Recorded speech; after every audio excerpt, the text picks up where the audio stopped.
वो जिन ने सीईओ चोई को बता दिया था कि वो चोई ना की लिखी हुई फ्रेंड जोन में ही काम करेंगे। मगर सीईओ चोई को यह बात सुन के थोड़ी हैरानी हुई। तो सीईओ चोई ने वोजिन से पूछा कि क्या वो ये कह रहे थे कि वो वन एक्ट प्ले करने वाले थे, और उन्हें क्या ये पता था कि राइटर ली कौन थी। तो वोजिन ने कहा कि उन्हें पता था, क्योंकि जब उन्होंने राइटर पार्क के बारे में सर्च किया था तो वहां पे राइटर ली के बारे में भी लिखा हुआ था, और ये भी लिखा हुआ था कि दोनों ही बराबर के राइटर थे, और काफी आर्टिकल्स में राइटर पार्क और राइटर ली के कंपैरिजन पे भी लिखा हुआ था। तो सीईओ चोई ने पूछा कि वोजिन ने राइटर ली के बजाय राइटर चोई ना की स्क्रिप्ट क्यों चूज करी थी। जब वोजिन ने दोनों स्क्रिप्ट की रेटिंग देखी थी तो एक स्क्रिप्ट की रेटिंग C+ थी और एक की B+। स्क्रिप्ट की रेटिंग में ज्यादा फर्क नहीं था, मगर राइटर ली की स्क्रिप्ट में काम करना उनकी रिकॉग्निशन के लिए बहुत अच्छा होता। मगर उनका फ्रेंड जोन को चूज करना बहुत सिंपल था, क्योंकि इस शॉर्ट स्टोरी की शुरुआत एक किसिंग सीन से होती है, और स्टोरी में ये भी था कि स्टोरी करंट सिचुएशन पे थी, और स्टोरी को एक्सप्लेन करने के लिए धीरे धीरे आगे पास्ट के सीन भी दिखाए जा रहे थे, बजाय कि दूसरी तरफ राइटर ली की लिखी हुई स्क्रिप्ट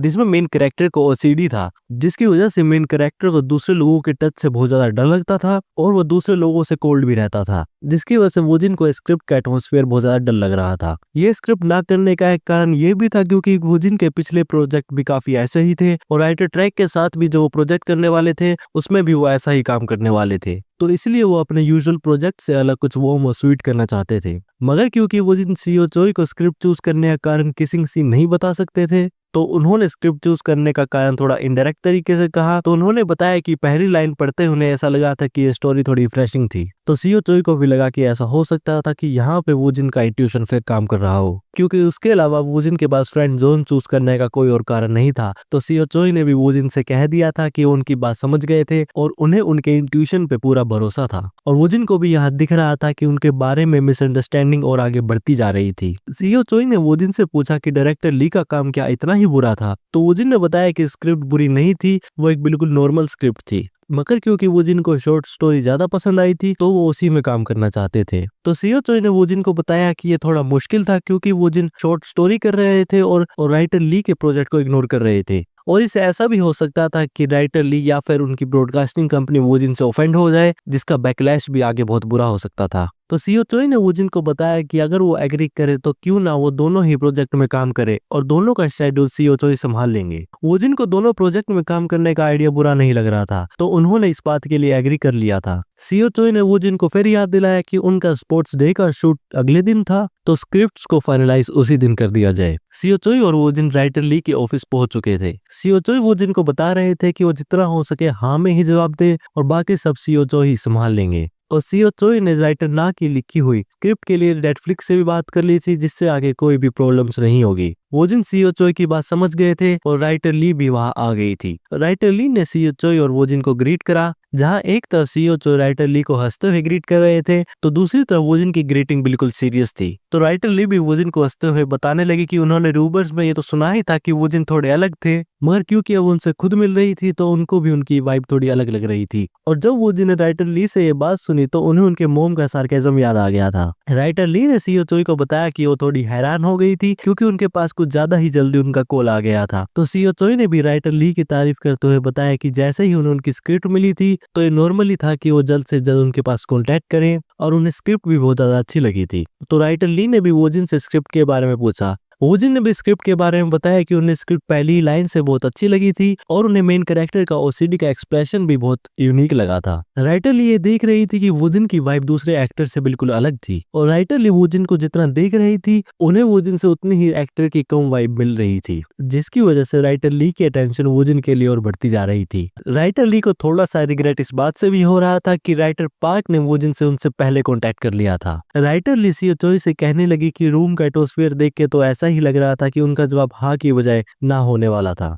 तो सीईओ चोई राइटर ली को बताने लगे कि उनका जवाब ओके के ज्यादा पास था, क्योंकि इस समय वोजिन कुछ ज्यादा ही प्रोजेक्ट्स में काम कर रहे थे, तो उनका शेड्यूल थोड़ा टाइट था। वोजिन भी बता रहे थे कि उनको भी ये बात बहुत अनफॉर्चुनेट लग रही थी, और सीईओ चोई भी ये बात क्लियर कर देना चाहते थे, ताकि अगर बाद में ये बात बाहर आती तो उनके बीच भी कोई मिसअंडरस्टैंडिंग नहीं होती। और सीईओ चोई ने राइटर ली से पूछा कि क्या वो वोजिन के लिए मेन कैरेक्टर की बजाय एक छोटा रोल बना सकते थे, जो कि वोजिन के शेड्यूल में भी फिट हो सकता था। राइटर ली ने सीईओ चोई की बात पे थोड़ी देर सोचा और उन्होंने वोजिन को एक रोल ऑफर किया जिसकी शूटिंग 1 या 2 ही दिन की थी और ये रोल था the mysterious man next door का। वोजिन स्क्रिप्ट का इस्तेमाल करके ब्लैक स्क्रीन के अंदर चले गए थे। वोजिन वहां स्क्रिप्ट को एक्सपीरियंस तो नहीं करना चाहते थे, मगर जब उन्होंने इस रोल को सिलेक्ट करा तो वहां पे एक अनाउंसमेंट हुई कि इस रोल को एक्सपीरियंस करने से पहले वोजिन को साइन लैंग्वेज सीखनी होगी। तो इस रोल के बारे में पता चला कि ये role the mysterious man next door sign language का इस्तेमाल करता है। ये बात वोजिन को बहुत अच्छी लगी क्योंकि वोजिन को पता था कि वो जितनी लैंग्वेजेस और सीखेंगे उनके लिए भी वो उतनी ही यूजफुल होगी।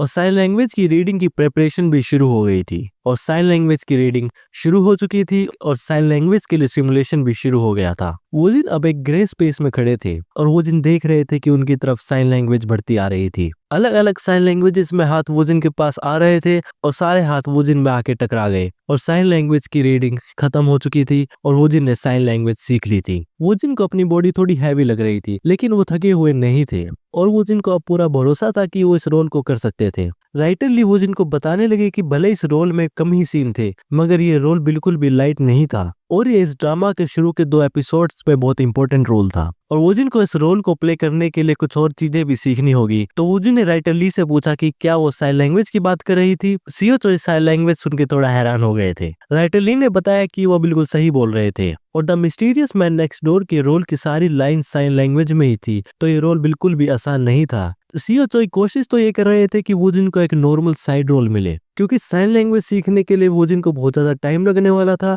और वो कोशिश करने वाले थे कि वोजिन को कोई और रोल मिल सके और वो राइटर ली से भी ये बात पूछने वाले थे और वो राइटर ली से भी यही बात कह रहे थे कि ये रोल थोड़ा मुश्किल था। तो वोजिन ने वहां पे बताया कि वो इस रोल को हैंडल कर सकते थे और वोजिन को साइन लैंग्वेज स्टार्टिंग से सीखने की भी कोई जरूरत नहीं थी। राइटर ली और सीओ चोई वोजिन की बात सुन के पोज हो गए थे और राइटर ली ने वोजिन से पूछा कि क्या इसका मतलब ये था कि उन्हें साइन लैंग्वेज आती थी। तो वोजिन ने बताया कि हाँ, उन्हें थोड़ी बहुत तो साइन लैंग्वेज आती थी। तो राइटर ली ने वोजिन से पूछा कि क्या वो उन्हें थोड़ी साइन लैंग्वेज यूज करके दिखा सकते थे। तो वोजिन ने स्क्रिप्ट में से एक पार्ट का इस्तेमाल करके साइन लैंग्वेज का इस्तेमाल करना शुरू कर दिया था। राइटर ली भी ये देख रही थी कि वोजिन अपनी मूवमेंट कम से कम रख रहे थे मगर उनकी मूवमेंट बहुत नेचुरल और स्मूथ थी और वो रोल के सारे एक्सप्रेशंस और इमोशंस अपनी आंखों से ही दिखा रहे थे। राइटर ली बिलीव नहीं कर पा रही थी कि वोजिन इस रोल को इतना परफेक्टली कैसे प्ले कर रहे थे और वोजिन ने सीन खत्म कर दिया था और राइटर ली ने वोजिन से पूछा कि क्या उन्होंने यही कहा था कि उन्हें साइन लैंग्वेज थोड़ी बहुत ही आती थी। और यहाँ नेटफ्लिक्स कंपनी में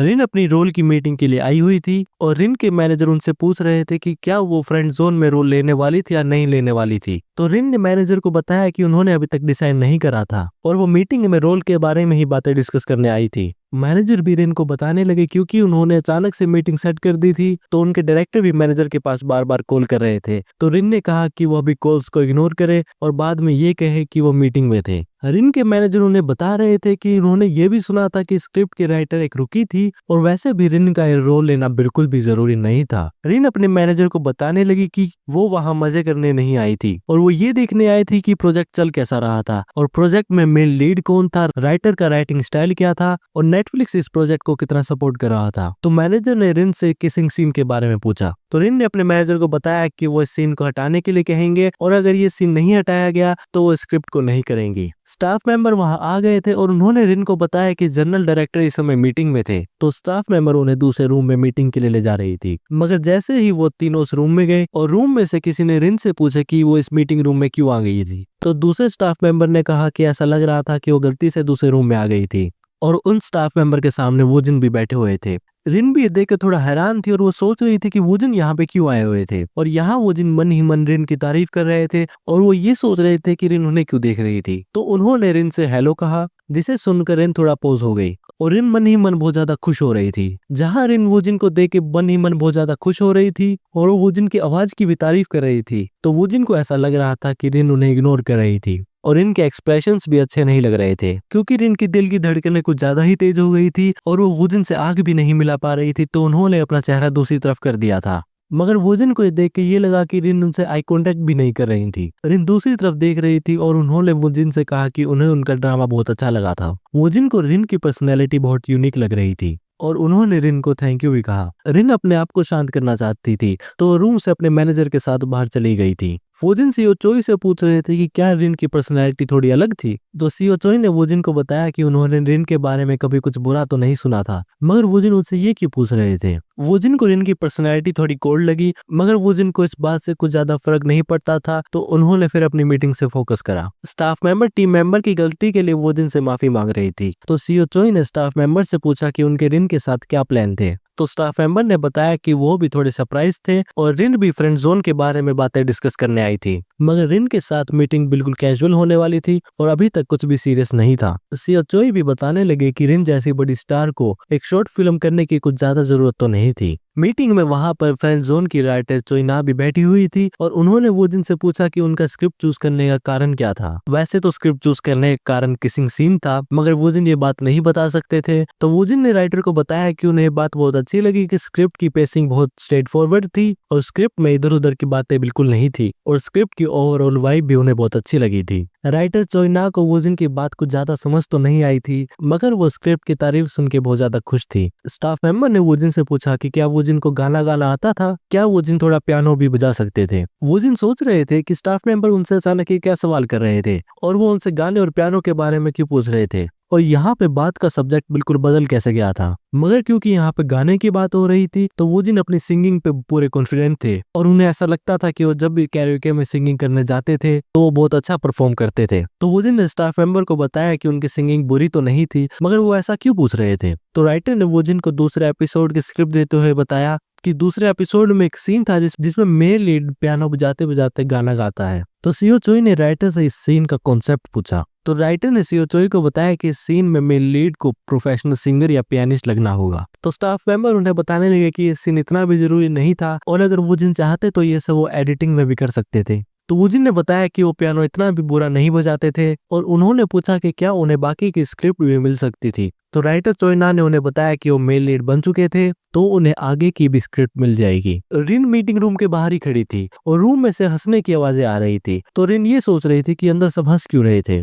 और अगर कोई बात वोजिन से रिलेटेड डिसाइड हुई थी तो रिन उस बात से बहुत ज्यादा क्यूरियस थी। रिन की मीटिंग के लिए स्टाफ मेंबर और राइटर चोइना भी आ चुकी थी और उन्होंने रिन से पूछा कि उन्होंने ज्यादा वेट तो नहीं करा था। तो रिन ने उन्हें बताया कि उन्हें इतना भी समय नहीं हुआ था और उन्हें स्क्रिप्ट भी बहुत इंटरेस्टिंग लगी थी। रिन मन में ये सोच रही थी कि वोजिन के साथ क्या उनकी मीटिंग खत्म हो चुकी थी। स्टाफ मेंबर रिन को बताने लगी क्योंकि उन्होंने स्क्रिप्ट में इंटरेस्ट दिखाया था और वो डिटेल्स आगे डिस्कस करने से पहले रिन को ये बताना चाहती थी कि स्क्रिप्ट के लिए मेल लीड डिसाइड हो चुका था और रिन वोजिन के बारे में सवाल पूछने के लिए सही मौके का इंतजार कर रही थी। और स्टाफ मेंबर ने रिन को ये बताया कि फ्रेंड जोन के मेल लीड वोजिन बन चुके थे और रिन ये बात सुन के वोजिन के बारे में बहुत ज्यादा खुश हो रही थी और दिमाग में वोजिन के बारे में ही सोच रही थी। स्टाफ मेंबर ने रिन को ये बताया कि वोजिन के साथ ये सब बातें मीटिंग में अभी ही कंफर्म हुई थी और प्रेस में ये बात एक हफ्ते बाद रिलीज होने वाली थी। मैनेजर स्टाफ मेंबर को कहने लगे कि वोजिन के बारे में बात समझ गए थे और वो अपनी कुछ कंडीशंस बताने वाले थे और वो स्टाफ मेंबर से पहले सीन में से किसिंग सीन हटाने के बारे में बोल ही रहे थे, तभी वो अचानक से रुक गए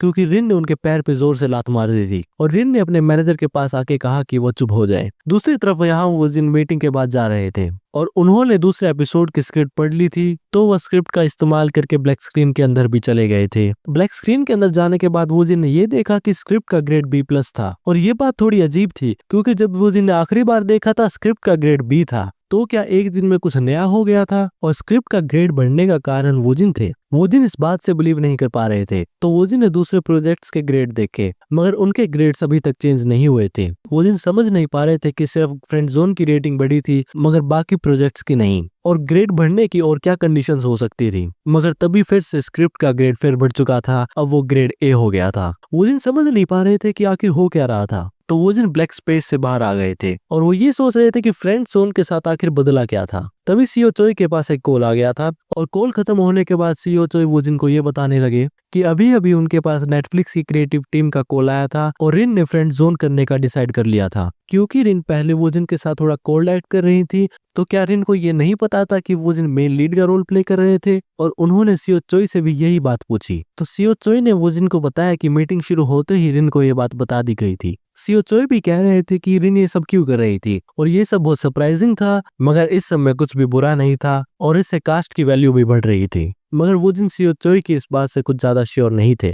तो वोजिन को स्क्रिप्ट का ग्रेड बढ़ने का कारण अब पता चल गया था और वो जिन ये सोच रहे थे कि उन्होंने ये देखा था कि रिन बहुत ज्यादा खूबसूरत थी, मगर उनकी पर्सनैलिटी थोड़ी अलग थी, को छोड़ना नहीं चाहते थे, तो उन्होंने डिसाइड करा कि वो अपनी एक्टिंग पे पूरा फोकस करेंगे। और अब फाइनली स्पोर्ट्स डे की शूटिंग का दिन आ गया था, जहाँ पे प्रोफाइलर ड्रामा की कास्ट आने वाली थी। स्टाफ मेंबर शूटिंग के लिए बिल्कुल तैयार थे और वोजिन भी वहां आ गए थे। वोजिन ये देख के बहुत हैरान थे, क्योंकि वहां पे बहुत ज्यादा कैमरास थे और वहां पे लोग भी बहुत ज्यादा थे, और स्टाफ मेंबर्स ने फिल्मिंग भी शुरू कर दी थी। वोजिन थोड़ा नर्वस हो रहे थे, तो वो अपने आप को शांत करने की कोशिश कर रहे थे, और वो अपने आप को याद दिला रहे थे कि वो अपना कॉन्सेप्ट ना भूले, जो था बिल्कुल सीरियस और स्ट्रेट रहने का। सीओ चोई भी वहां आ गए थे। सीओ चोई ने वोजिन से आके पूछा क्या वो नर्वस तो नहीं थे, और उन्होंने पहले भी कुछ स्पोर्ट्स डे के वैरायटी शोज भी देखे ही होंगे। वोजिन अंदर से बहुत ज्यादा नर्वस थे, मगर उन्होंने सीओ चोई को ये कहा कि उन्हें मजे आने वाले थे। तो सीओ चोई ने भी वोजिन को कहा कि उन्हें कुछ एक्स्ट्रा करने की जरूरत नहीं थी, और जो वो यूजुअली करते हैं उन्हें वही करना था। वोजिन सीओ चोई की बात समझ गए थे, और वो अपने दिमाग में बस यही रिपीट कर रहे थे कि वो अपने कॉन्सेप्ट को नहीं भूलेंगे। डायरेक्टर योन भी वहां आ गए थे। उन्होंने वोजिन को बताया कि उन्हें वोजिन का ड्रामा बहुत अच्छा लगा था। जब डायरेक्टर योन वोजिन से बात करने लगे, तो वोजिन को ऐसा लग रहा था कि सभी लोगों की नजरें सिर्फ वोजिन पे ही थी, और वोजिन ने भी डायरेक्टर को ग्रीट करा। डायरेक्टर योन वोजिन को बताने लगे कि असिस्टेंट मैनेजर पार्क का रोल बिल्कुल भी मुश्किल नहीं था, लेकिन वोजिन ने अपनी एक्टिंग से रोल को जिंदा कर दिया था। वोजिन ये देख रहे थे कि इन बातों की रिकॉर्डिंग हो रही थी, तो वो इस बात का रिस्पॉन्स कैसे करे। तो उन्होंने वहां अपना कॉन्सेप्ट इस्तेमाल करा और सिर्फ हाँ में जवाब दिया, और ये जवाब सुनकर सभी लोग थोड़ा पॉज हो गए। और डायरेक्टर योन ने वोजिन का ये रिस्पॉन्स बिल्कुल भी एक्सपेक्ट नहीं करा था, और वोजिन को देख के उनमें एनर्जी भी थोड़ी कम लग रही थी। और उन्होंने वोजिन को भी यही कहा कि उनके रिस्पॉन्स बहुत स्ट्रेट फॉरवर्ड थे, और क्या वो नर्वस तो नहीं थे। तो वोजिन ने डायरेक्टर योन को कहा कि वो शूटिंग में अपनी पूरी कोशिश करेंगे, और डायरेक्टर योन को भी वोजिन का जवाब बिल्कुल अलग लगा, और उन्हें वोजिन की पर्सनैलिटी बिल्कुल भी समझ नहीं आ रही थी। डायरेक्टर योन ने वोजिन को उनकी सीट दिखा दी थी, और पीछे से ड्रामा के मेन स्टार्स भी आ चुके थे। डायरेक्टर योन ने हांगे और जुंगमिन को ग्रीट करा, और अब क्योंकि वहां पे सारी कास्ट आ चुकी थी, तो सभी कास्ट में माइक्रोफोन्स लगा दिए गए और रिकॉर्डिंग भी शुरू हो गई थी। और वोजिन फिर से अपनी सीट पे बैठे हुए अपने आप को वही याद दिला रहे थे कि वो अपना कॉन्सेप्ट ना भूले, और वो अपनी लाइंस को ओवरथिंक ना करें। डायरेक्टर यो ने अपने चैनल के लिए वीडियो का इंट्रो दिया, और स्टार कास्ट से कहा कि क्यों ना वो सब व्यूअर्स के लिए अपने आप को इंट्रोड्यूस करें। सभी लोग एक एक करके अपने आप को इंट्रोड्यूस कर रहे थे, और वो दिन दिमाग में अपनी लाइन की प्रैक्टिस कर रहे थे। और उनकी लाइन ये थी कि उन्हें उन सबसे मिलकर बहुत अच्छा लगा, और उन्होंने प्रोफाइलर ड्रामा में असिस्टेंट मैनेजर पार्क का रोल प्ले करा था, और दिमाग में बार बार यही लाइन बार बार बोल रहे थे। डायरेक्टर योन ने बताया कि इंट्रोड्यूस करने की बारी वोजिन की थी, तो उन्होंने वही लाइन बोली जो उन्होंने प्रैक्टिस करी थी, मगर उन्होंने अपनी लाइन थोड़ी गलत बोली, और उन्होंने कहा कि उन्हें उन सबसे मिलकर बहुत अच्छा लगा, और उन्होंने कहा कि उन्होंने प्रोफाइलर का रोल प्ले करा था असिस्टेंट मैनेजर पार्क ड्रामा में। वोजिन को अपना रिस्पॉन्स बहुत अच्छा लग रहा था, लेकिन सभी लोग वोजिन का रिस्पॉन्स सुन के एकदम से हंसने लगे। तो वोजिन को लगा कि सब उन पे हंस क्यों रहे थे। तो हांग्यू ने उन्हें बताया कि उन्होंने अपनी लाइन गलत बोल दी थी, और उन्होंने असिस्टेंट मैनेजर और प्रोफाइलर वर्ड्स को अलग अलग कर दिया था। वोजिन ने एक्सपेक्ट नहीं करा था कि उनके प्रैक्टिस का रिजल्ट ये आएगा, तो वोजिन ने कवर करने के लिए कहा कि उन्होंने गलती जानबूझ के की थी। तो हांग्यू फिर से वोजिन का इस बात पे मजाक उड़ाने लगी। डायरेक्टर योन को ये देख के ऐसा लग रहा था कि ऐसा हो सकता था कि ये रिकॉर्डिंग थोड़ी फनी हो सके, क्योंकि वोजिन इतने ज्यादा सीरियस थे तो वो थोड़े चार्मिंग लग रहे थे। तो डायरेक्टर योन ने अपना अगला सवाल पूछा कि प्रोफाइलर ड्रामा के पूरे प्रोजेक्ट में उनके लिए सबसे मुश्किल चीज क्या थी। तो वोजिन ने जवाब दिया, ये इंटरव्यू। सभी लोग वोजिन के जवाब पे फिर से हंसने लगे, और डायरेक्टर योन ने रिकॉर्डिंग का अगला सेगमेंट शुरू कर दिया था, और ये सेगमेंट था कैरेक्टर गेम। इस गेम में होने ये वाला था कि एक एक करके एक्टर्स को अलग अलग एक्टर्स की इमेजेस दिखाई जाएगी, और उन्हें बिना ज्यादा पोज लिए उस एक्टर का नाम बताना होगा, और सही जवाब मिलने पे अवार्ड्स भी मिलेंगे। वोजिन सोच तो ये रहे थे कि उन्हें बहुत अच्छे अवार्ड्स मिलेंगे, लेकिन अवार्ड्स बिल्कुल अलग थे। जो एक्टर्स लाइन में सबसे आगे बैठे थे, उन्होंने नाम बताने में बहुत बड़ी गलती कर दी थी, और उन्होंने डायरेक्टर ट्रैक का नाम भी गलत बोल दिया था। वोजिन जो लाइन में लास्ट में बैठे थे, और उन्हें एंटरटेनमेंट इंडस्ट्री के लोगों के बारे में ज्यादा नहीं पता था, तो वो बहुत खुश थे कि उनकी बारी अभी तक नहीं आई थी। मगर अगला नंबर वोजिन का ही था, और वोजिन को एक इमेज दिखाई गई, मगर वोजिन ने ये इमेज पहचान ली थी, क्योंकि ये इमेज एक बहुत फेमस हॉलीवुड एक्टर की थी। और जब वोजिन ने इस एक्टर का नाम लिया, तो डायरेक्टर योन को ये लगा कि वोजिन ने एक एक्सेंट में जवाब दिया था। ऐसे ही और इमेजेस दिखाई गई, एक्टर्स उन इमेजेस का जवाब देते गए। बारी फिर से वोजिन की आ गई थी। डायरेक्टर योन ने इमेज दिखाते हुए कहा कि ये इमेज बहुत आसान होने वाली थी, और अगर वोजिन ने इसका जवाब दिया तो वो जीत जाएंगे। डायरेक्टर योन ने एक इमेज दिखाई, लेकिन जब वोजिन ने इमेज देखी तो बिल्कुल पहचान नहीं पा रहे थे कि इमेज आखिर थी किसकी। डायरेक्टर योन ने बताया कि उनका समय खत्म हो गया था, और कहने लगे कि ये इमेज तो सबसे आसान थी। तो वोजिन ने डायरेक्टर योन से पूछा कि ये इमेज किसकी लड़की थी वोजिन के साइड में बैठी हुई हांगवी थोड़ा गुस्से में थी क्योंकि ये इमेज उन्हीं की थी और उन्होंने वोजिन से पूछा कि क्या वो उन्हें भी नहीं पहचान रहे थे। तो वोजिन ने कहा कि वो फोटो में थोड़ी अलग लग रही थी। तो हांगवी फिर से वोजिन पे और गुस्सा हो गई क्योंकि ये सब मजाक में हो रहा था तो ये सब ठीक था। और डायरेक्टर योन ने सीओ चोई से पूछा कि क्या वोजिन को इंग्लिश भी आती थी। तो सीओ चोई ने डायरेक्टर योन को बताया कि वोजिन को इंग्लिश और जापानीज दोनों ही लैंग्वेज नेटिव लेवल पे आती थी। डायरेक्टर योन को इस बात की टाइमिंग बहुत अच्छी लग रही थी क्योंकि इस समय डायरेक्टर योन को किसी ऐसे इंसान की जरूरत थी जो उनके नए ओवरसीज वैरायटी शो में फॉरेन लैंग्वेजेस का इस्तेमाल कर सके। तो डायरेक्टर योन ने सीओ चोई से पूछा कि जब वो नेटिव लेवल की बात कर रहे थे तो क्या वोजिन उस लैंग्वेज में ऐसे बात कर सकते थे कि वो उस कंट्री के बिल्कुल लोकल थे। तो सीओ चोई ने डायरेक्टर योन से कहा कि वो सही कह रहे थे। तो सीओ चोई को याद आया कि उन्होंने हाल ही में सुना था कि डायरेक्टर योन एक नया ओवरसीज वैरायटी शो बनाने वाले थे। तो क्या वो वोजिन के बारे में सवाल इसीलिए कर रहे थे। तो सीओ चोई ने इस मौके पे डायरेक्टर योन को ये भी बताया कि वो इतनी अच्छी लैंग्वेज इसलिए बोल सकते थे क्योंकि वोजिन फॉरेन से आए थे। तो डायरेक्टर योन ने सीओ चोई से पूछा कि वो फॉरेन कितने समय के लिए रहे थे। तो सीओ चोई ने डायरेक्टर योन को बताया कि उन्हें एग्जैक्ट तो नहीं पता था लेकिन वोजिन को सुन के तो ऐसा ही लग रहा था कि वो फॉरेन में काफी समय रहे थे और वो वोजिन की फॉरेन लैंग्वेजेस के बारे में क्यों पूछ रहे थे। तो डायरेक्टर योन ने सीओ चोई की बात टालने के लिए कहा कि जब उन्होंने वोजिन से फॉरेन एक्टर्स के नाम बोलते हुए सुना तो उनकी प्रोनाउंसिएशन बहुत अच्छी थी तो इसलिए वो थोड़े क्यूरियस हो गए थे।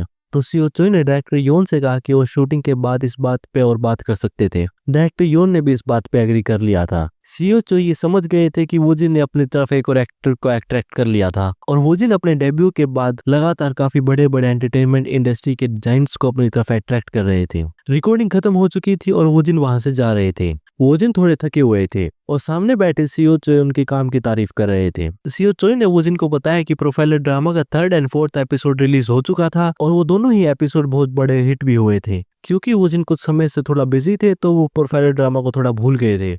मगर प्रोफाइलर ड्रामा के एपिसोड 4 में असिस्टेंट मैनेजर पार्क की आखिरी अपीयरेंस थी क्योंकि एपिसोड 4 में कल्प्रिट पकड़ा जा चुका था और ये पता चला था कि असिस्टेंट मैनेजर पार्क को एक बहुत बड़ी बीमारी थी और उन्होंने डिटेंशन सेंटर में सुसाइड कर लिया था। तो वोजिन ने कम्युनिटी के रिएक्शन देखने के लिए आर्टिकल्स चेक करना शुरू कर दिया था और उन्होंने आर्टिकल्स में ये देखा कि असिस्टेंट मैनेजर पार्क के लिए रिएक्शंस कम्युनिटी में बहुत ज्यादा अच्छे थे और लोग तो ये भी कह रहे थे कि उन्हें 4th एपिसोड के बाद भी वापस किसी ना किसी तरह तो आना ही होगा। सीओ चोई ने वोजिन को बताया कि क्योंकि उनकी पॉपुलैरिटी तेजी से बढ़ती जा रही थी तो ये सही समय था कि वो एक नई जगह पे मूव हो जाए क्योंकि वो जैसे ही अपने कदम बाहर रखेंगे तो लोग उन्हें पहचान लेंगे। वोजिन का एक नई जगह पे मूव करने का मन तो नहीं था लेकिन जब सीओ चोई ने ये कहा कि वो उनके लिए एक नई जगह देख लेंगे और वो जल्द से जल्द अपना सामान पैक कर लें तो वोजिन का एटीट्यूड इस बात पे इंस्टेंटली चेंज हो गया था और उन्होंने सीओ की बात से एग्री कर लिया था।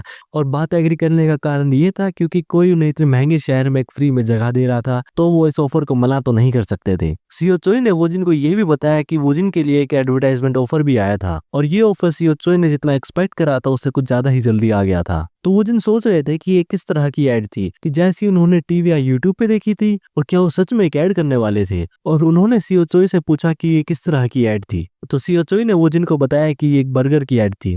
जब वोजिन ने बर्गर की एडवर्टाइजमेंट सुनी तो उनके चेहरे पे कोई भी रिएक्शन नहीं था और वो ये सोच रहे थे कि सीओ चोई आखिर क्या बात कर रहे थे। तो सीओ चोई ने वोजिन से कहा वो इसका कारण तो जानते ही होंगे। वोजिन को इस बात का कारण याद नहीं आ रहा था लेकिन तभी उन्हें असिस्टेंट मैनेजर पार्क की लाइन याद आई जहाँ पे उन्होंने प्रोफाइलर को कहा था कि उन्हें बर्गर खाना था। सीओ चोई ने बताया कि बर्गर की कंपनी को असिस्टेंट मैनेजर पार्क का वो सीन बहुत अच्छा लगा था और इसलिए वो वोजिन के साथ ऐड बनाना चाहते थे और क्योंकि वोजिन को अपने करियर के शुरुआत के दूसरे ही महीने में एक ऐड मिल गई थी तो वो इस बात से बहुत ज्यादा खुश भी थे। सीओ चोई ने यह भी बताया कि ये ऐड टीवी और यूट्यूब दोनों पे आने वाला था और क्योंकि ये ऐड बहुत लार्ज स्केल पे होने वाला था तो वोजिन को पैसे भी ज्यादा मिल सकते थे।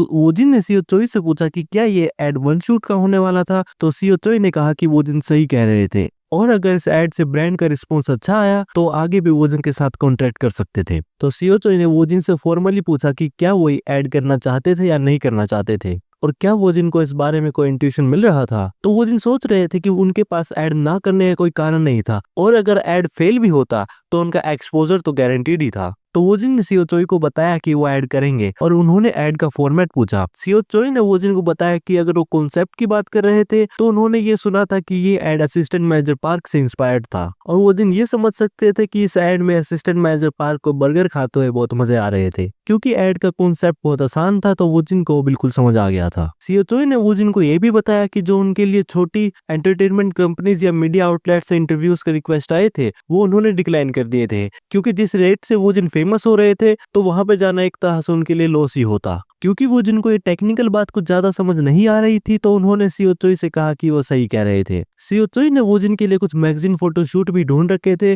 जिनसे वोजिन गो थ्रू करके पसंद कर सकते थे। और अगले दिन पीआर टीम वोजिन के बारे में कुछ आर्टिकल्स रिलीज करने वाली थी क्योंकि प्रोफाइलर ड्रामा पूरा रिलीज हो चुका था। तो कंपनी वोजिन के लिए प्रमोशंस करने वाली थी जिसकी वजह से वोजिन और फेमस होने वाले थे। और जैसा सीओ चोई ने कहा अगले दिन वैसा ही हुआ। वोजिन के बारे में आर्टिकल बीडब्ल्यू एंटरटेनमेंट ने रिलीज कर दिए थे और उनमें यह भी बताया गया था कि असिस्टेंट मैनेजर पार्क के रोल के लिए वोजिन ने क्या क्या करा था। इन आर्टिकल्स को देख के मीडिया में ये भी न्यूज आने लगी कि एक नए एक्टर ने इतने बड़े ड्रामा में काम करा था और हाल ही में फिल्म फेस्टिवल में एक अवार्ड भी जीता था। तो इस एक्टर का अगला प्रोजेक्ट क्या होने वाला था और क्या वोजिन अपना अगला प्रोजेक्ट मूवी करेंगे, ड्रामा करेंगे, इसके बारे में कुछ भी नहीं पता था। और वोजिन की तरफ से साइलेंस कुछ ज्यादा ही समय से थी तो फैंस की क्यूरियोसिटी वोजिन को लेकर और बढ़ती जा रही थी। तो पीआर टीम ने वोजिन के बारे में कुछ और न्यूज निकाली कि वोजिन अपना अगला प्रोजेक्ट ड्रग डीलर में करने वाले थे और ड्रग डीलर के डायरेक्टर ने यह भी कहा था कि वोजिन ने उनका अगला प्रोजेक्ट एक तरह से बचा लिया था। और एक और न्यूज ये भी आई थी कि राइटर पार्क के बाद अब राइटर ली के भी प्रोजेक्ट में काम करने वाले थे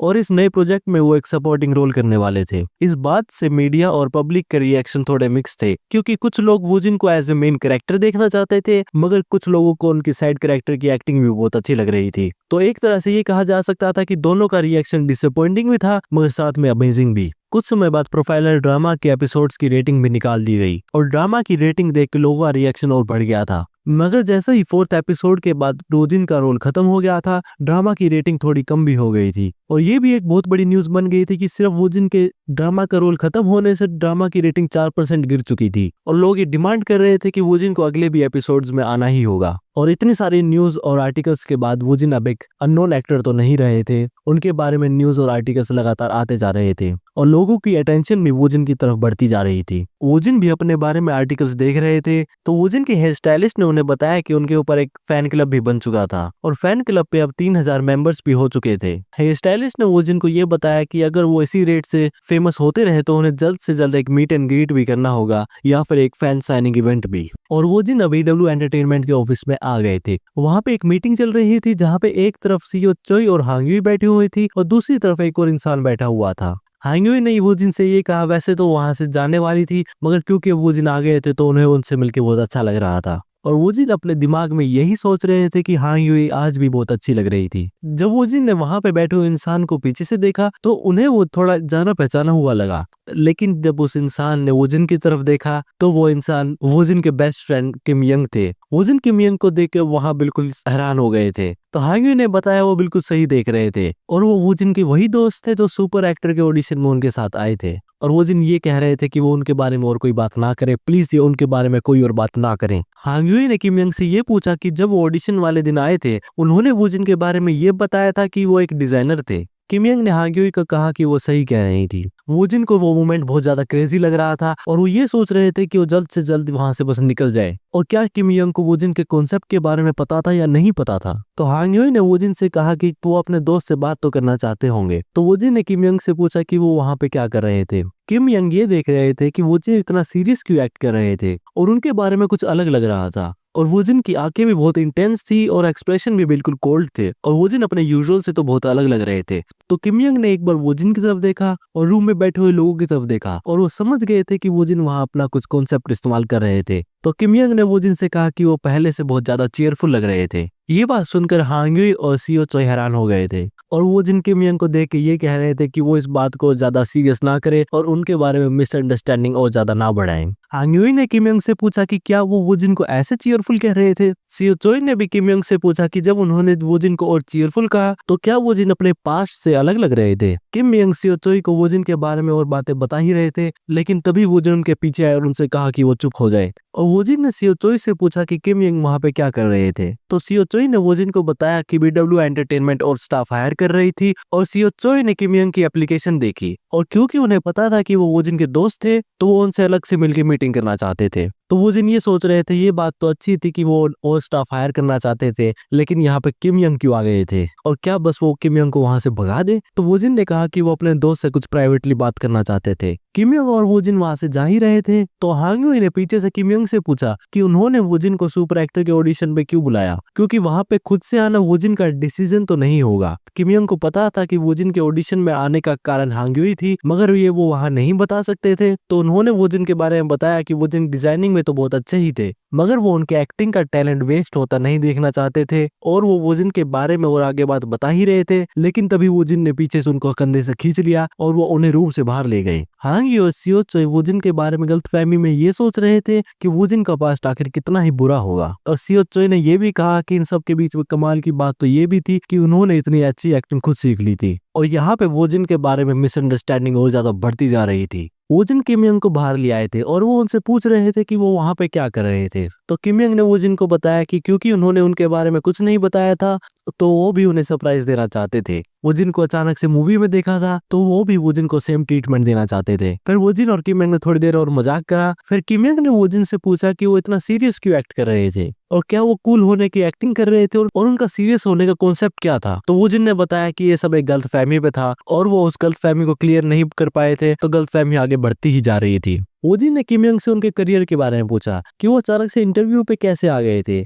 और उनकी पिछली कंपनी के साथ क्या हुआ जहाँ पे वो पहले काम कर रहे थे। किम यंग ने बताया कि वो सोच ही रहे थे कि वो अपनी जॉब चेंज कर ले और क्योंकि वो एंटरटेनमेंट इंडस्ट्री में इंटरेस्टेड थे और वो टाइमिंग की वजह से भी वहां पे इंटरव्यू के लिए आ गए थे। वैसे तो किम यंग वुजिन के साथ काम करना चाहते थे, मगर क्योंकि वुजिन एक एक्टर थे तो सियो चोई ने बताया कि वो हायरिंग एक्टर के लिए नहीं कर रहे थे।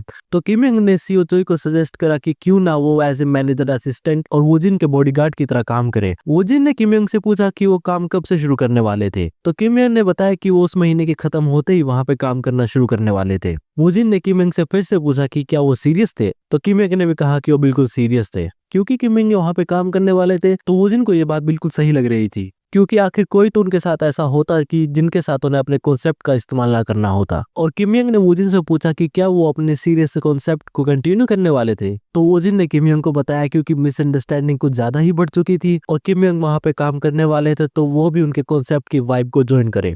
किम यंग ने वुजिन से पूछा क्योंकि वो अचानक से फेमस हो गए थे तो क्या और भी लोग उन्हें कांटेक्ट कर रहे थे। तो वुजिन ने उन्हें बताया कि उन्हें बहुत सारे लोग कांटेक्ट कर रहे थे। और यहाँ पे हमें एक बात और पता चली कि वुजिन अपने और 3 दोस्तों के साथ मिडिल स्कूल से दोस्त थे और वुजिन को अपने कॉन्सेप्ट लीक होने के बारे में ज्यादा टेंशन लेने की जरूरत नहीं थी, क्योंकि उनके मिडिल और हाई स्कूल के लोगों को वुजिन की पर्सनल लाइफ के बारे में नहीं पता था। तो किम यंग ने भी कहा कि वो अपना सीरियस कॉन्सेप्ट कंटिन्यू रखना चाहते थे तो वुजिन को भी पूरी सावधानी रखनी होगी। तो वुजिन ने कहा कि वो सही तो कह रहे हैं और कुछ ना कुछ तो फिगर आउट कर ही लेंगे। और फिर कुछ समय बाद वुजिन और सियो चोई बर्गर की एडवर्टाइजमेंट मीटिंग के लिए आ गए थे और वो जिस बर्गर के लिए ऐड कर रहे थे उसका नाम मैक्स बर्गर था। और वुजिन ने कभी एक्सपेक्ट नहीं करा था कि वो वहां पे एज ए मॉडल आएंगे, क्योंकि पर्सनली भी वुजिन को वहां का बर्गर बहुत अच्छा लगता था। मीटिंग रूम के बाहर खड़े हुए कुछ स्टाफ मेंबर वुजिन की तारीफ कर रहे थे और वुजिन के बारे में बातें कर रहे थे और ये देखकर वुजिन फील कर सकते थे कि वो कितने पॉपुलर हो चुके थे। तो सियो चोई ने भी वुजिन को कहा कि क्यों ना वो मीटिंग के बाद कुछ ऑटोग्राफ साइन करें। और वहां मैक्स कंपनी की मीटिंग के लिए लोग आ चुके थे। मैक्स कंपनी के मेंबर सामने आके बैठ गए थे, लेकिन सामने बैठी हुई एक लड़की वुजिन को देख रही थी। तो वुजिन को लगा कि वो उन्हें ऐसे क्यों देख रही थी। तो उस लड़की ने वुजिन से पूछा कि क्या वो उन्हें याद नहीं थे, लेकिन वुजिन को उस लड़की के बारे में नहीं पता था। तो उस लड़की ने बताया कि वुजिन और वो यूनिवर्सिटी में सेम डिपार्टमेंट में थे। ये सुनकर वुजिन शॉक हो गए थे और वो इतना शॉक हो गए थे कि वो अपना कॉन्सेप्ट भूल के रियल रिएक्शन देने वाले थे, लेकिन उन्होंने अपने आप को कंट्रोल करा और वो ये सोचने लगे क्या वो लड़की सही में उनके सेम डिपार्टमेंट में थी। मगर वो लड़की थी कौन, क्योंकि वुजिन के डिपार्टमेंट में लड़कियां ज्यादा थी और लड़के कम, और वुजिन को दूसरों में कुछ ज्यादा इंटरेस्ट भी नहीं था। तो वुजिन को अपनी यूनिवर्सिटी के ज्यादा लोगों के बारे में पता भी नहीं था, मगर वुजिन को ये डर था कि ये लड़की उनकी कॉलेज लाइफ की डिटेल्स को रिवील ना कर दे। लेकिन वुजिन ने अपनी कॉलेज लाइफ में कुछ गलत नहीं किया था, तो अगर कुछ रिवील होता भी तो वो कुछ गलत भी नहीं होता। तो उस लड़की ने वुजिन से फिर से पूछा कि क्या उन्हें वो याद नहीं थे। तो वोजिन ने ये सोचा कि अच्छा ही होगा कि वो वहाँ सच बोल दे, क्योंकि अगर वो वहाँ उन्हें जानने की एक्टिंग करते तो कुछ वो ज्यादा ही होता। तो वोजिन ने उनसे माफी मांगी कि वो उन्हें याद नहीं थे। तो उस लड़की ने कहा कि वो समझ सकते थे क्योंकि यूनिवर्सिटी खत्म हुए कुछ टाइम तो हो ही गया था। और उन लड़की की दोस्त उन्हें चिढ़ाने लगी, अगर वोजिन को वो याद नहीं थे तो एक तरह से तो वो बिल्कुल स्ट्रेंजर्स ही थे। वोजिन ने फिर इस बात पे माफी मांगी तो टीम लीडर ने कहा कि यहाँ पे वोजिन की कुछ भी गलती नहीं थी और हांजो की प्रेजेंस ही कुछ वीक थी। हांजो अपनी टीम लीडर से रिक्वेस्ट कर रही थी कि वो उन्हें ज्यादा ना चिढ़ाए। यहाँ वोजिन ये सोच रहे थे कि वो इस मीटिंग को जल्द से जल्द खत्म करने की कोशिश करेंगे और सीओ तो ये सोच रहे थे कि वोजिन की पर्सनैलिटी तो बिल्कुल अलग थी, तो वो अपनी कॉलेज लाइफ में इतना स्टैंड आउट क्यों नहीं हुए थे। टीम लीडर ने वोजिन से पूछा कि हांगो तो डिजाइनिंग डिपार्टमेंट में थी, तो क्या वोजिन एक्टिंग डिपार्टमेंट से ग्रेजुएट नहीं हुए थे। तो एक और स्टाफ मेंबर बताने लगे कि सरप्राइजिंग बात तो थी कि एक एक्टर डिजाइनिंग डिपार्टमेंट से आया हो, और उन्होंने हांगजो से पूछा कि क्या वोजिन अपने कॉलेज लाइफ में पॉपुलर थे। तो वोजिन ने वहां बताया कि वो कॉलेज लाइफ में बिल्कुल भी पॉपुलर नहीं थे। स्टाफ मेंबर ने वोजिन से कहा कि वो उनकी बात पे बिलीव नहीं कर सकते थे और कॉलेज में उनके पीछे लड़कियां तो जरूर घूमती होंगी। तो वोजिन ने बताया कि वो ज्यादा फेमस नहीं थे और उनका एक दोस्तों का ग्रुप सिर्फ लड़कों का ही था। हांगजो ने भी बताया कि उनकी इस बात पे मेमोरी कुछ ज्यादा क्लियर तो नहीं थी और क्योंकि उन्होंने डिजाइनिंग पे ही ज्यादा फोकस दिया था और कुछ उन्होंने कॉम्पिटिशन्स भी जीते थे, तो वोजिन ने ये देखा कि पॉसिबल था कि हांगजो कॉलेज में थोड़ी पॉपुलर थी और वोजिन को हांगजो बिल्कुल भी याद नहीं थे। मगर वोजिन इस बात को ज्यादा नहीं खींचना चाहते थे, तो उन्होंने कहा कि क्यों ना वो एडवर्टाइजमेंट के बारे में बात करे। तो कंपनी के टीम लीडर ने वोजिन को एड का कॉन्सेप्ट दिखाया। सीओ चोई ने वोजिन को कहा कि वो कुछ ज्यादा ही टैलेंटेड थे और एक्टिंग और डिजाइनिंग के अलावा उनके और क्या टैलेंट्स थे। जब वो जिन्हें टैलेंट सुना तो उन्हें पता था कि टैलेंट जैसी कोई बात नहीं थी और उन्होंने बस कंपनी में सरवाइव करने के लिए पूरी मेहनत करी थी। मगर क्योंकि वो सीओ चोई को इतना डायरेक्ट जवाब नहीं दे सकते थे, तो उन्होंने कहा कि उन्होंने बस हार्ड वर्क किया था। लेकिन जब वो जिन्हें कहा तो उन्होंने रियलाइज करा कि सीओ चोई इसका बिल्कुल गलत मतलब निकाल सकते थे और सीओ चोई ने इस बात का बिल्कुल गलत मतलब निकाल लिया था और उन्होंने ये लगा कि वो जिन्हें डिजाइनिंग अपनी एक्टिंग अच्छी करने के लिए ली थी और डिजाइनिंग करके वो अपनी क्रिएटिविटी को और बढ़ाना चाहते थे। टीम लीडर ने एड के बारे में ये बताया कि इस एड के 3 वर्जन्स होने वाले थे, जो थे 1 मिनट 30 सेकंड और 15 सेकंड के, और ये एड अलग अलग वीडियो प्लेटफॉर्म्स पर दिखाई जाने वाली थी जैसे कि टीवी और यूट्यूब। और स्टार्टिंग में एक शॉर्ट टर्म कॉन्ट्रैक्ट होगा और एड की सक्सेस को देखते हुए और प्रोडक्ट की सेल को देखते हुए कॉन्ट्रैक्ट आगे बढ़ भी सकता था। वोजिन ने यह देखा कि टीम लीडर जो उन्हें बता रही थी, सीओ चोई ने भी उन्हें ऐसी ही बात बताई थी। टीम लीडर वोजिन को बताने लगे कि वो एड की फिल्मिंग वोजिन के शेड्यूल के साथ कोऑर्डिनेट कर लेंगी और शूटिंग ज्यादा से ज्यादा एक दिन में खत्म हो जाएगी। और उन्होंने वोजिन को उनकी अपीयरेंस फीस दिखाई। अपीयरेंस फीस देख के वोजिन हैरान हो गए थे। वो बिलीव नहीं कर पा रहे थे क्या जो उनके सामने पैसे लिखे थे वो बिल्कुल सही थे, और वो रियलाइज कर रहे थे कि एडवर्टाइजमेंट बहुत ज्यादा अच्छी थी और उन्हें बस एक छोटे से शूट के इतने ज्यादा पैसे मिलने वाले थे। टीम लीडर ने वोजिन से पूछा कि क्या वोजिन की इसके अलावा और भी कोई कंडीशंस थी, मगर क्योंकि वोजिन की और कंडीशंस नहीं थी तो उन्होंने कॉन्ट्रैक्ट साइन कर लिया था। मीटिंग खत्म हो गई थी और सीओ चोई और वोजिन वहां से चले गए थे। टीम लीडर और टीम मेंबर वोजिन की तारीफ कर रहे थे और ये कह रहे थे कि वोजिन की प्रेजेंस बहुत ज्यादा इंप्रेसिव थी, और टीम लीडर ये भी कह रहे थे कि वोजिन काइंड थे और उनकी आवाज भी अच्छी थी। और हांगजो ये सोच रहे थे कि वोजिन की वाइब कॉलेज के दिनों से बिल्कुल अलग थी। और टीम लीडर ने हांगजो से पूछा कि क्या वो वोजिन की कॉलेज के बारे में कुछ स्टोरीज बता सकती थी। हांगजो ने बताया कि वो ज्यादा क्लोज तो नहीं थे, और उन्होंने ये भी बताया कि क्योंकि उनके डिपार्टमेंट में लड़कियां ज्यादा थी और आधे से ज्यादा वोजिन में इंटरेस्टेड थी, जिसकी वजह से वोजिन थोड़े पॉपुलर भी थे। टीम लीडर ने हांगजो से पूछा कि क्या वोजिन को नहीं पता था कि वो कॉलेज में पॉपुलर थे। हांगजो ने कहा बात तो यही थी, लेकिन वोजिन कॉलेज में इतने सीरियस और इतने स्ट्रेट फॉरवर्ड नहीं थे, और हांगजो ने ये नहीं सुना था कि उन्होंने एक्टिंग करनी कब शुरू करी थी। टीम लीडर ने हांगजो को बताया कि ऐसा हो सकता था कि एक्टिंग वो पर्सनली करते हो और कॉलेज में वो अपनी प्रेजेंस ज्यादा ना बढ़ाना चाहते हो, तो उन्होंने ये बात किसी को ना बताई हो। मीटिंग खत्म होने के बाद वोजिन वहां से जा रहे थे और वोजिन बहुत सरप्राइज थे क्योंकि उन्होंने एक्सपेक्ट नहीं करा था कि वो अपने कॉलेज के किसी क्लासमेट से मिलेंगे और फ्यूचर में उन्हें बहुत केयरफुल रहना होगा और अपने कॉन्सेप्ट को भूलना नहीं होगा। और वोजिन को पता था कि वो सब कुछ तो अवॉइड नहीं कर सकते थे, तो ऐसी एक सिचुएशन के लिए वो एक फिक्स बहाना रखना चाहते थे। सीओ चोई ने वोजिन को बताया कि स्पोर्ट्स डे का एपिसोड रिलीज हो गया था और उस वीडियो पे आधे से ज्यादा कमेंट्स वोजिन के बारे में थे। वोजिन भी बहुत खुश थे कि वीडियो बहुत ज्यादा फेमस हो रही थी, और जब वोजिन ने वीडियो देखी उन्होंने एक्सपेक्ट नहीं करा था कि उनका वीडियो में स्क्रीन टाइम इतना ज्यादा होगा। सीओ चोई ने वोजिन को बताया कि वैसे तो उनकी पर्सनैलिटी लोगों को कोल्ड लगती है, लेकिन जब व्यूअर्स ने वीडियो देखी तो उन्हें उनकी पर्सनैलिटी देख के थोड़ी क्लमजी लगी और थोड़ी फनी भी लगी। और कई लोग तो कमेंट्स में वोजिन को गोल्डन रिट्रीवर के साथ कंपेयर कर रहे थे और कह रहे थे कि वोजिन की पर्सनैलिटी गोल्डन रिट्रीवर से मिलती थी। वोजिन को समझ नहीं आ रहा था कि वोजिन के बारे में कोई अच्छा कह रहा था या कोई बुरा कह रहा था, मगर इस वजह से वोजिन फेमस हो रहे थे तो उनको ये बात बहुत लकी लग रही थी। लेकिन वोजिन ने ये देखा कि टाइटल में वोजिन का नाम नहीं था, मगर थंबनेल में उनका चेहरा बहुत बड़ा लगा रखा था, और उन्होंने सीओ चोई से भी यही बात पूछी। तो सीओ चोई ने वोजिन से मजाक करते हुए कहा कि इसका कारण ये था कि उनका चेहरा कुछ बड़ा था, और मजाक के बाद सीओ चोई ने कारण ये बताया कि इस वीडियो का मेन फोकस वोजिन पे था और कई लोग ये वीडियो सिर्फ वोजिन की वजह से देखने आए हुए थे। वोजिन भी देख रहे थे कि उनकी पर्सनैलिटी को एडिटिंग से थोड़ा क्लमसी दिखाया गया था और कुछ वोजिन की बातें हाईलाइट भी की गई थी, और जब वोजिन ने वीडियो देखी उन्हें भी वो वीडियो बहुत एंटरटेनिंग लगी और वो भी डायरेक्टर योन के काम की तारीफ करने लगे। सीओ चोई ने भी वोजिन को बताया क्योंकि योन की पहली अपीयरेंस थी जिसमें वो अपना ट्रू सेल्फ दिखा रहे थे, तो मीडिया भी इस बात पे क्रेजी हो रही थी और कम्युनिटी में वोजिन के बारे में आर्टिकल्स रिलीज हो रहे थे। वोजिन ने भी जब आर्टिकल्स खोल के देखे तो उन्होंने देखा कि आर्टिकल्स बिल्कुल क्योस था और उनके बारे में अलग अलग कमेंट्स आ रहे थे।